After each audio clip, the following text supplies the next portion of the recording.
Bom dia, meus queridos, a paz do Senhor. Que bom que você está aqui. Mais uma vez, estamos juntos para alimentarmos nossa alma com a palavra de Deus. Antes de começarmos, eu gostaria de fazer aquele pedido tão importante quanto a palavra. Jesus disse aos seus discípulos e deixou essa mensagem também para nós: Ide pregai o evangelho a toda criatura. Meu irmão, se você não foi agraciado com o dom de evangelizar, de pregar, o seu dom pode ser justamente e simplesmente compartilhar a palavra que está chegando até você. Faça isso, exalte a palavra do Senhor. Faça parte do exército de Deus e espalhe a boa nova dele para toda criatura. A palavra de Deus não é para ser retida, é para ser compartilhada. Se o bem te alcançou, compartilhe com seu irmão. Amém? Vamos para a palavra.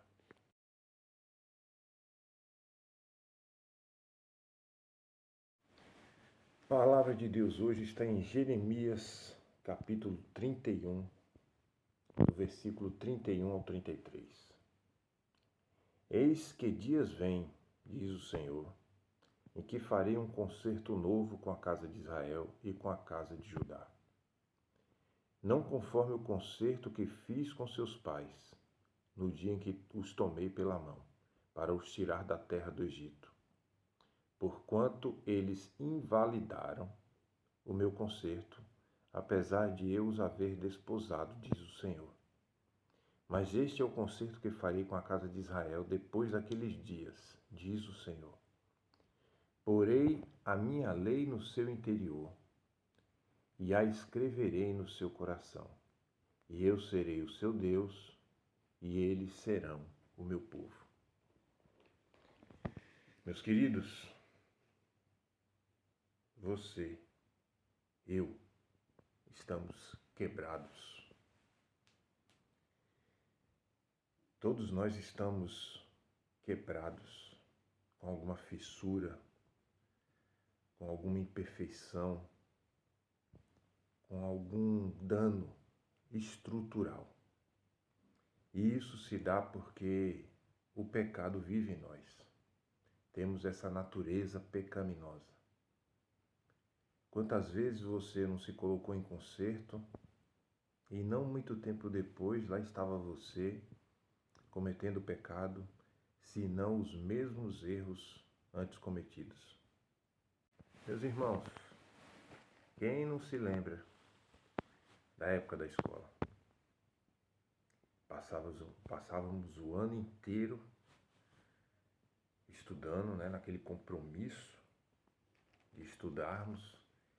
A maioria de nós não estudou para aprender, estudou para passar de ano. Para tirar notas boas e passar de ano. Mas, quando isso não acontecia, qual era a conclusão? Repetir. Repetir todo o ano letivo para conseguirmos o êxito que não alcançamos no ano passado. Assim é a nossa vida.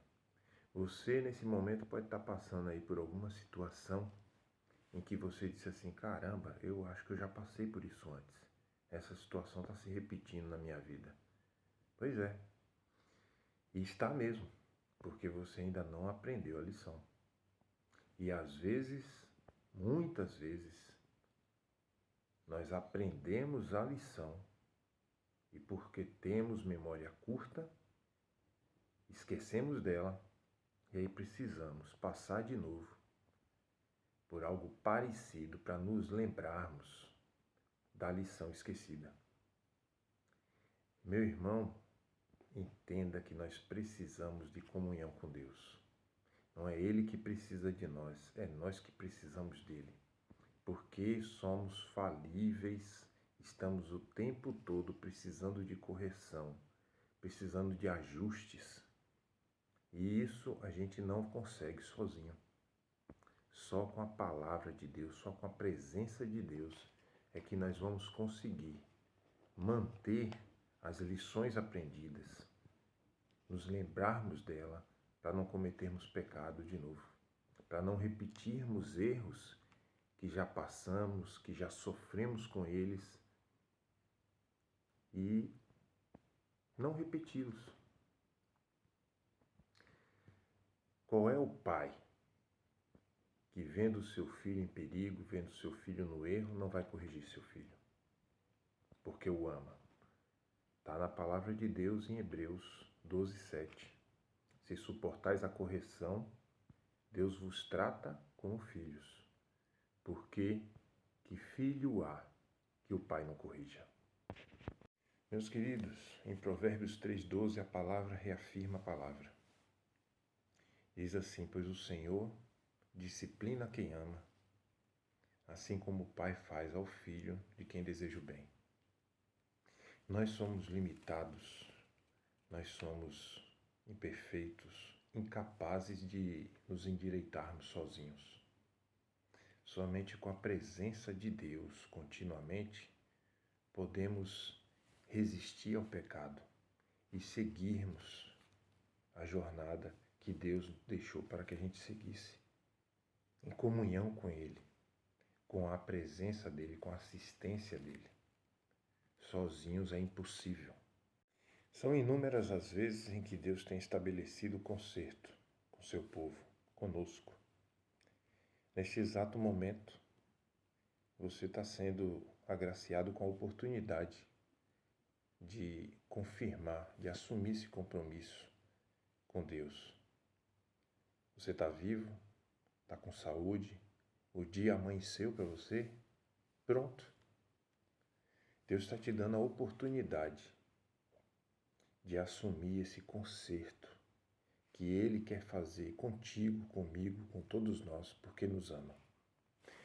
A palavra de Deus diz em Hebreus 12:11, e, na verdade, toda a correção ao presente não parece ser de gozo, senão de tristeza, mas depois produz um fruto pacífico de justiça nos exercitados por ela. Meu irmão, é só a gente lembrar do tempo de criança, de adolescente. Quem de nós aqui gostava de ser chamado a atenção? De ser corrigido pelos nossos pais? A gente ficava chateado, ficava triste, porque os pais da gente brigavam conosco. A gente fica chateado quando é chamado a atenção no trabalho ou em alguma outra situação. No momento, é tristeza. Ver que a palavra de Deus, mais de 2000 anos atrás, já falava sobre isso. Mas depois produz um fruto benéfico para nós mesmos. Basta apenas que a gente obedeça, basta apenas que a gente reflita sobre o que aconteceu, sobre o porquê de estarmos sendo chamado a atenção. Na maioria das vezes é porque estamos errando. Há aquelas exceções em que no trabalho a gente possa ser chamado a atenção simplesmente por uma perseguição, mas até aí, tem uma lição do Senhor que é benéfica para a sua vida. Basta apenas que você identifique qual é. Lembre-se também da palavra de Deus que diz assim, tudo coopera para o bem daqueles que amam a Deus. Em 2 Timóteo 3:16-17, a palavra de Deus diz: toda a escritura divinamente inspirada é proveitosa para ensinar, corrigir, instruir em justiça, para que o homem de Deus seja perfeito e perfeitamente instruído para toda boa obra. Meus queridos, nós precisamos de Deus para viver, precisamos andar com Jesus. Não existe um outro caminho seguro e garantido, senão caminharmos com Ele. Não tem meio termo, não tem atalho. Jesus é o caminho. Existem várias formas da gente buscar a Deus, mas eu separei, pontuei aqui algumas com as quais eu me identifiquei. Eu vou passar para vocês. A primeira delas, viva uma vida de oração. Sabe, orar, tem muita gente que confunde, orar não é ficar com aquelas ladainhas repetidas. Orar é conversar com Deus. É expor seus sentimentos, suas preocupações, suas ansiedades, é buscar o perdão dos seus pecados. É relacionamento, oração é relacionamento. E não tem hora para fazer isso. Pode ser na caminhada para o trabalho, dentro do ônibus, enquanto você não chega. Sabe, não precisa ter horário. Vida de oração é o tempo inteiro. Jesus, que era perfeito, se retirava a todo momento que podia para ir orar, para ir conversar com Deus. Isso é exemplo para ser seguido. Nós precisamos disso. Nós somos um aparelho novo, né? Quando você compra um aparelho novo, que você não sabe nem como é que liga ele, o que você faz? Você corre para o manual. A palavra de Deus, orar, conversar com Deus é o nosso manual. Precisamos da direção do Espírito Santo para vivermos. Sem ela, estamos perdidos. Segunda coisa, arrependa-se de seus pecados, de seus maus caminhos. Sabe, resumindo, o verdadeiro arrependimento está atrelado a mudar de atitude. Senão, esse arrependimento do qual falamos é apenas remorso. Remorso de termos feito algo que reconhecemos que foi ruim, mas na primeira oportunidade de novo você vai e comete o mesmo erro. Arrepender-se de verdade é mudar de atitude para não repetir mais o erro. O terceiro item, leia a palavra de Deus. O manual, a direção, a Bíblia é Deus conversando com você, comigo, com todos nós, nos direcionando para onde devemos seguir, que caminho seguro seguir, nos mostrando as pedras, o caminho que devemos evitar. Busque a palavra de Deus. Na verdade, essas três primeiras são primordiais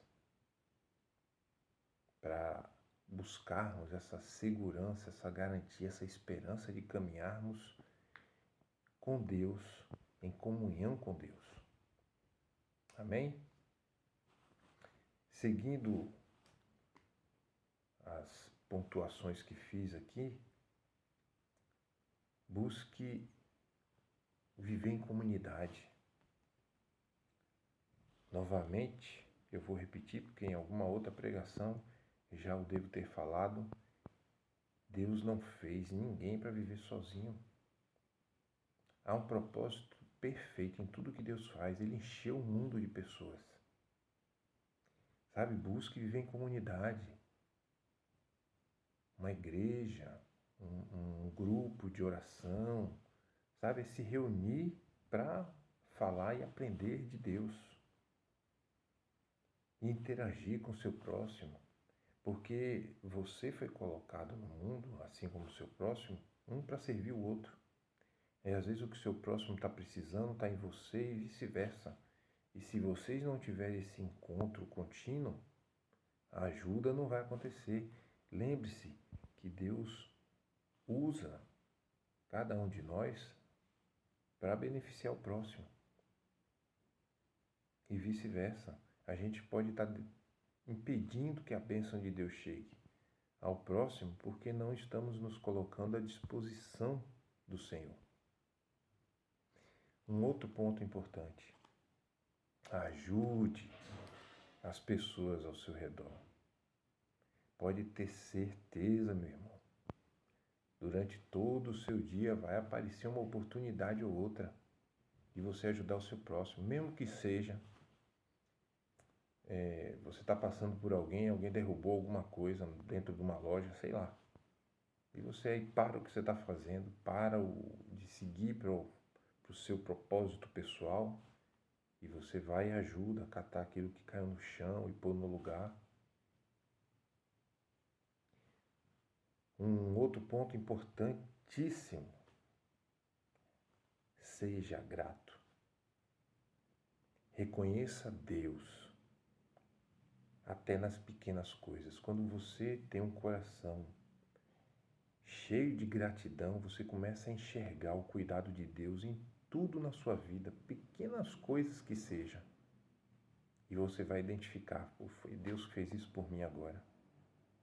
Sabe, coisinhas bobas que antes você passava despercebido por você, mas quando o seu coração é grato, quando o seu coração reconhece todo o bem que Deus faz por você o tempo inteiro,